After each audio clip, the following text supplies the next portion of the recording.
में काई परसेंटेज न काई कमीशन काने एक बेसिक नॉमिनल फी हुंदी आ ऐं हिन वक्त 40,000 ॿारनि जो डेटाबेस आ रिश्तो में न सिर्फ हितां इंडिया खां ॿाहिरि ऑल ओवर इंडिया सभिनी जा ॿार उन में रजिस्टर्ड आहिनि। मां जेतिरो सम्झां तो 1000 खां वधीक ॿार उन में उन्हनि खे पंहिंजो मतलब लाइफ पार्टनर मिली चुको आहे हिन वक्त ताईं 6 सालनि में 1000 खां वधीक ॿार रिश्तो के थ्रू शादी करे चुका आहिनि। नमस्कार, मैं राजेश दलवानी, आप देख रहे हैं उल्लास लाइन बुलेटिन। लोक आहेत आणि आज नाना बाबून आरपीआयचे जरी जिल्हा अध्यक्ष असले तरी त्यांनी 2 सीटांसाठी आपला पक्ष कुठे गहाण ठेवला, कशासाठी गहाण ठेवला ते त्यांनाच माहिती। मी पत्रकार बंधूंना एवढं विनंती करेन की सत्यता आपण जाणावी। सत्यता या ठिकाणी शहराचे आमदार आदरणीय कुमारजी आयलानी जे आलेले आहेत त्यांचं मनापासून हार्दिक हार्दिक हार्दिक हार्दिक स्वागत। बाळगावा, अन्यथा मी बाहेर काढेल। मी वॉर्निंग देतो कार्यकर्त्यांनी, बिलकुल आपल्या ठिकाणी आमदार आले, शहराचे लोकप्रतिनिधी आहेत, शहर बीजेपीचे अध्यक्ष आहेत, प्रदीप रामचंद्रानी जी आहेत, माझं एवढं आंबेडकर चळवळ ही जिवंत ठेवण्यासाठी कार्यकर्त्यांनी मोठं योगदान या ठिकाणी द्यावं। आणि कार्यकर्ते, पत्रकार बंधू, माझे हात जोडून विनंती आहे, आपण सत्यता बघा। 2 सीटसाठी आरपीआय विकून टाकली आणि बीजेपीचे राजेश वधारे जे असतील, आमदार असतील, आम्हाला 11 सीट देण्यासाठी तयार होते। 11 सीट इतिहास आहे, इतिहास। मी कार्याध्यक्ष त्यांच्या बैठकीला उपस्थित होतो आणि त्या ठिकाणी नाना बागुल जे पळून गेले तर आतापर्यंत साहेब आम्हाला दिसले नाही। इतिहास आहे, तुमच्या समोरचा इतिहास आहे। 11 सीटचे एबी फॉर्म तुम्ही देत होतात, तरी सुद्धा रिपब्लिकन पक्षाला तुम्ही विश्वासात शिवसेनेने अजिबात घेतला नाही। मी कार्यकर्त्यांना एक विनंती करेल, तुमचं मन, तन, धन सर्व गोष्टी लावून इथे बीजेपीची सत्ता आणायची आणि मग आपण बघू की रिपब्लिकन पक्षाला आमदार साहेब आणि वधारे साहेब आणि प्रदीप रामचंद्रांनी काय सहकार्य करतात हे बघू। पण अगोदर आपण दिवस रात्र मेहनत करून आंबेडकर चळवळ जिवंत ठेवण्यासाठी, आंबेडकर चळवळ एकदम ओरिजिनल खैरांजी प्रकरणामध्ये आमच्या कार्यकर्त्यांना किती त्रास झाला। आंबेडकर चळवळ उल्हासनगरनी 7 नगरसेवक आम्हाला दिले होते, परंतु आताच काय झालं, कुठं गोळे पेन काढलं। फक्त तुमच्या स्वार्थासाठी जर आंबेडकर चळवळ विकणार तर अजिबात चालणार नाही आणि आम्ही ते खपून देणार नाही। माझ्यासोबत कार्याध्यक्ष आहेत, मी स्वतः जनरल सेक्रेटरी आहे, पार्टीचे सर्व कार्यकर्ते आहेत, सर्व आम्ही। आणि साहेब, तुम्हाला एक विनंती करेल की आम्हाला कुठेही तुम्ही बोलवा, आम्ही त्या ठिकाणी स्वच्छ आणि तन मन धनाने उभी राहू। एवढंच या ठिकाणी बोलतो। सर्वांना, पत्रकारांना जय भीम। काही चुकलं असेल क्षमा मागतो। आंबेडकर चळवळीचा जिवंत ठेवण्यासाठी आपण सर्वांनी सहकार्य करावं हीच विनंती। जय भीम, जय भारत। उल्हासनगर शहर कार्याध्यक्ष Republican party of India Athawale गटा, आणि आम्ही ही पत्रकार परिषद यासाठी घेतलेली आहे की या ठिकाणी आम्ही जवळपास 1 महिन्यापासून नाना बागुल सोबत पक्षाच्या हिताचा निर्णय घेण्यासाठी अहोरात्र झटलो आणि त्याचा विल्हेवाट नाना बागुल साहेबांनी कोणत्या परिस्थितीने केला ते त्यांचा जबाब विचारण्यासाठी आम्ही ते पत्रकार परिषद घेतलेली आहे। त्याच्यानंतर आठवले साहेबाचा व्हायरल व्हिडिओ आहे की त्यांनी सांगितलं की आम्ही महायुती सोबत आहोत। महायुती म्हणजे, आणि केंद्रामध्ये आठवले साहेब बीजेपी महायुती सोबत आहे, केंद्रामध्ये बीजेपीचं सरकार आहे, या ठिकाणी सुद्धा बीजेपीचं सरकार आहे। या ठिकाणी देवेंद्र आणि तिकडे नरेंद्र अशा पद्धतीचं या ठिकाणी महाराष्ट्र आणि केंद्रामध्ये सरकार आहे आणि त्यामुळे आठवले साहेब युतीच्या सोबत असल्या कारणानं आपल्याला या ठिकाणी बीजेपीच्या आमचे कुमार आयलानी साहेब, प्रदीप रामचंद्रानी साहेब आणि आमचे राजेश वधारे साहेब यांना निमंत्रण देण्यात आलं। आणि या ठिकाणी जो काळा बाजार चालू आहे, या ठिकाणी काही लोकांनी असं महत्वाच्या कार्यकर्त्यांनी असं सांगितलं की आरपीआयला 7 सीट दिल्या गेल्या आहेत, परंतु त्या 7 सीटमध्ये फक्त 2च नगरसेवक पदासाठी उमेदवार आहे, एक म्हणजे नाना बागुल आणि त्यांची सूट। बाकीचं विश्लेषण असं आहे की, आणि त्यांनी असं बोबाटा केला की त्या ठिकाणी तो जयेश गायकवाड कोणी आहे तो आमच्या पक्षात कधी आला त्याचं स्पष्टीकरण त्या माणसाने द्यावं। त्याच्यानंतर शांताराम निकम यांनी आरपीआयच्या सीटवर त्यांनी एबी फॉर्म नाही आहे, त्याचा आरपीआय नाही तर ते जोगेंद्र कवाडे गटाच्या एबी फॉर्मवर उभे आहेत. त्याच्यानंतर बाकी पॅनल क्रमांक 4 मधले जे 3 उमेदवार आहे ते कट्टर शिवसैनिक आहे. काल 2017 मध्ये निवडणूक झाली त्यावेळेस त्यांचे ते शिवसेनेच्या तिकीटवर निवडून आले. त्याच्यानंतर त्यांनी आता काही लोकांचं असं म्हणणं असेल की ते आरपीआयचे आरपीआय पक्षाचे आमचे उमेदवार आहे, परंतु त्या ठिकाणी त्यांनी आरपीआय मध्ये कधी पदार्पण केलं, कधी केव्हा त्यांनी एंट्री घेतली, किती लोकांसोबत घेतलं, हे त्यांनी स्पष्टीकरण आम्हाला दिले नाही अजून. आणि हे सगळं संताप आमच्या आरपीआय आंबेडकरी जनतेसमोर आहे. आणि त्यामुळे ही आंबेडकरी जनतेसमोर ही सर्व बाबू उजेडात आणण्यासाठी आम्ही ही पत्रकार परिषद घेतलेली आहे. आणि त्यात आणि वर केंद्रामध्ये आणि महाराष्ट्रामध्ये भाजपाची सरकार आहे आणि त्या भाजपा सरकारमध्ये आमचे आठवले साहेब आहे. त्यामुळे आम्हाला या ठिकाणी भाजपाच्या आमदारांना, अध्यक्षांना आणि आमचे निरीक्षक आहे बीजेपीचे यांना आम्ही त्यांना निमंत्रण दिलेलं आहे. आणि पत्रकार संघांना असं विनंती आहे, काही असेल तर आम्हाला विचार करण्यात. रत्न आदरणीय बाबासाहेब आंबेडकर यांना नमन करतो आणि आज आपले रिपब्लिकन पक्ष ऑफ इंडिया आठवले गट यांचे पदाधिकाऱ्यांनी आम्हाला बोलवला आणि आम्हाला सांगितलं की आम्ही आपल्याला पाठिंबा देण्याला तयार आहोत, आम्ही यांचे ऋणी आहोत. कारण सतत आम्ही 2012 मध्ये आरपीआयशी आपण युती केली होती, त्यावेळी 4 नगरसेवक 13 सीट देण्यात आली होती आणि 4 नगरसेवक निवडून आले होते. भगवान भालेराव, पुष्पाताई बागुल, पंचशिला नाना पवार आणि आशा नाना बिराडे. 2012 मध्ये हे 13 पैकी 4 नगरसेवक भाजप सोबत हे निवडणूक लढवले होते आणि 4 नगरसेवक निवडून आले होते. आणि त्यानंतर 2017 मध्ये भगवान भालेरावनी शिवसेना सोबत युती केली, फक्त 2च नगरसेवक त्यावेळी निवडून आले होते, ते भालेराव फॅमिलीचे. आता सध्या 2026च्या महानगरपालिकामध्ये सतत आमची आरपीआयशी चर्चा होत होती. आपण 3 महिन्यापासून 2 महिन्यापासून तर 1 महिन्यापर्यंत वाटाघाटी करत होतो. यांचे बारशिंगे साहेबही आपल्या सोबत बसले. आम्ही सकारात्मक होतो.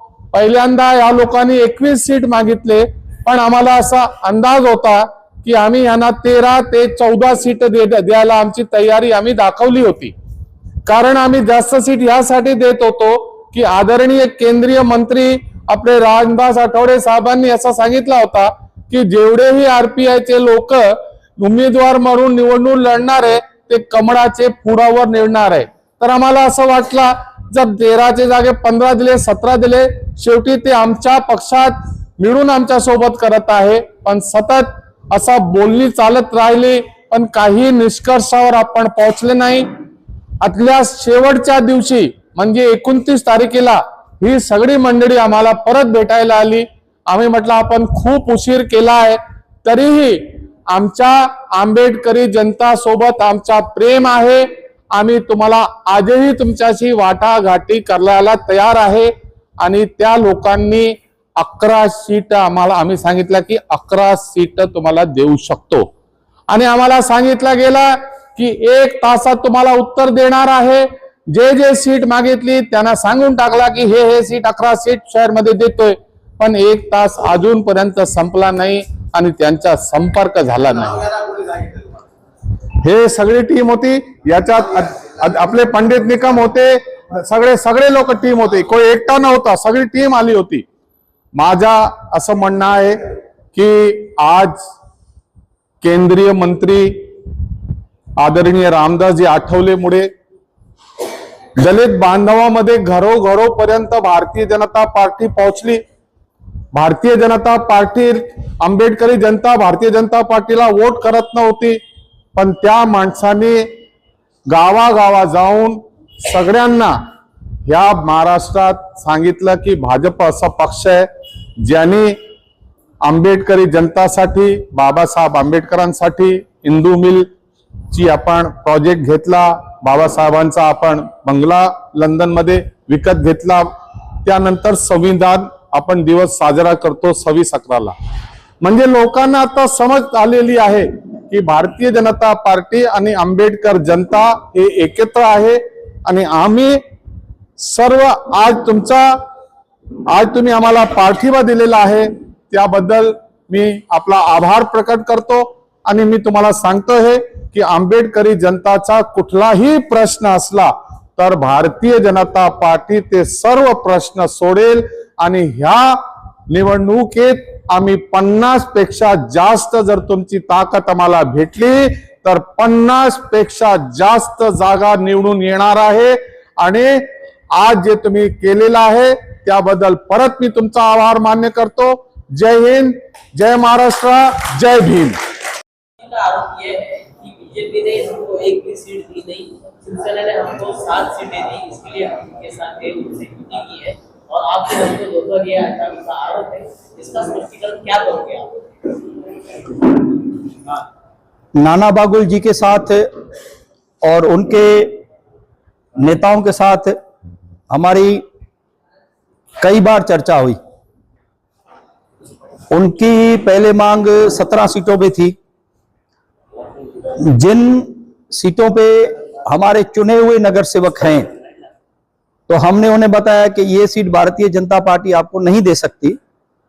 वाटाघाटी के अंत में लगभग 11 सीटों पे हमारी सहमति बनी. उनके साथ में सुरेश दादा बारशिंगे जी भी एक बार आए थे आमदार कुमार आलानी जी के ऑफिस में. उनसे सविस्तर चर्चा हुई.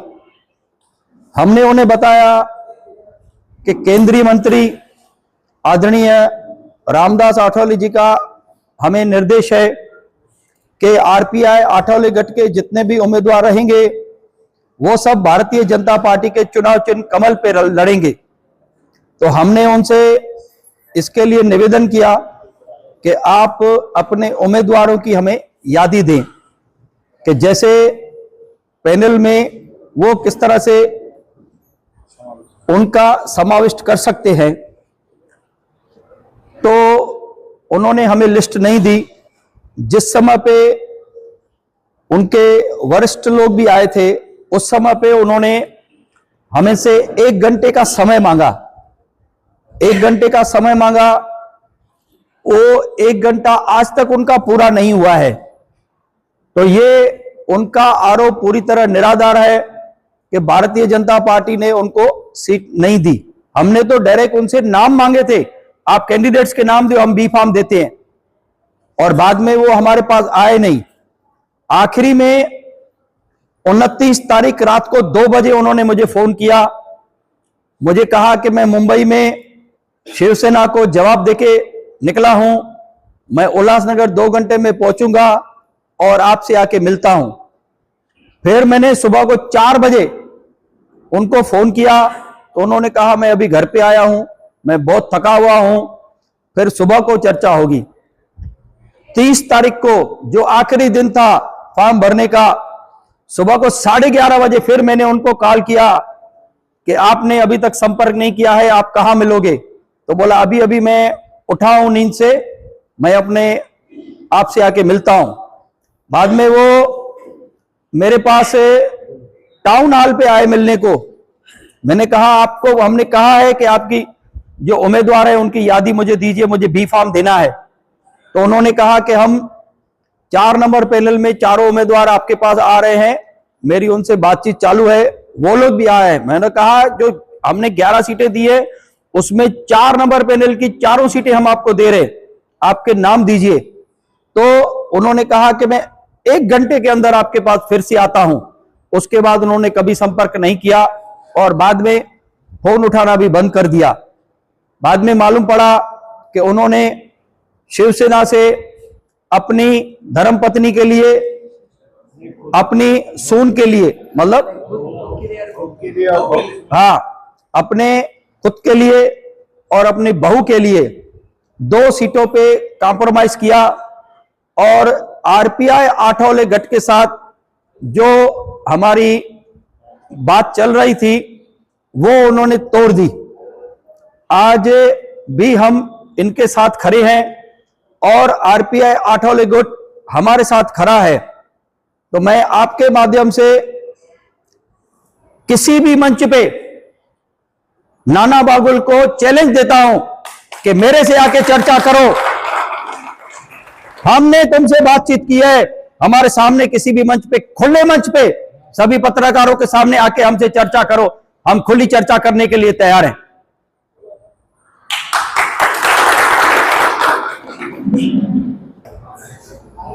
ये जो आपने मुझे अभी बताया तो ये हाँ, इसकी कोई जानकारी हमें ऑफिशियली नहीं है कि वो उन्होंने शिवसेना के साथ गठबंधन किया है या नहीं किया है। जितने भी टिकट शिवसेना के आप देखेंगे तो आरपीआई आठवले गुट का 2 लोग छोड़ के आपको कोई भी टिकट नहीं दिखेगा। तो इसके लिए मेरे हिसाब से वो 2 सीटों पे एडजस्टमेंट उनकी हो गई है और 2 सीटों के लिए उन्होंने अपने आप को शिवसेना के सामने सरेंडर कर दिया है। सरेंडर नहीं किया, भेज दिया है। 2 सीट भी उनकी किधर है? वो शिवसेना का ही है ना? हाँ, वो शिवसेना की है लेकिन लोग तो आरपीआई के हैं। अच्छा, एक और बात वो बोलो उनकी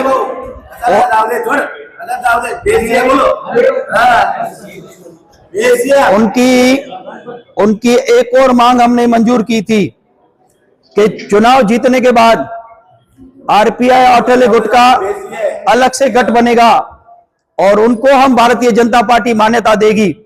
ऐसी भी कंडीशन हमने उनकी मानी थी। हम चाहते थे कि आरपीआई आठवले गुट हमारे साथ ऑफिशियली जुड़े, लेकिन इनके ये कार्यकलापों से जो आरपीआई को क्षति होनी थी वो हो चुकी है। लेकिन अभी भी जो आरपीआई आठवले गुट के समर्पित अधिकारी, पदाधिकारी और कार्यकर्ता है वो सभी भारतीय जनता पार्टी से जुड़ना चाहते हैं और उनका जो समर्थन है वो मैं स्वीकार करता हूं।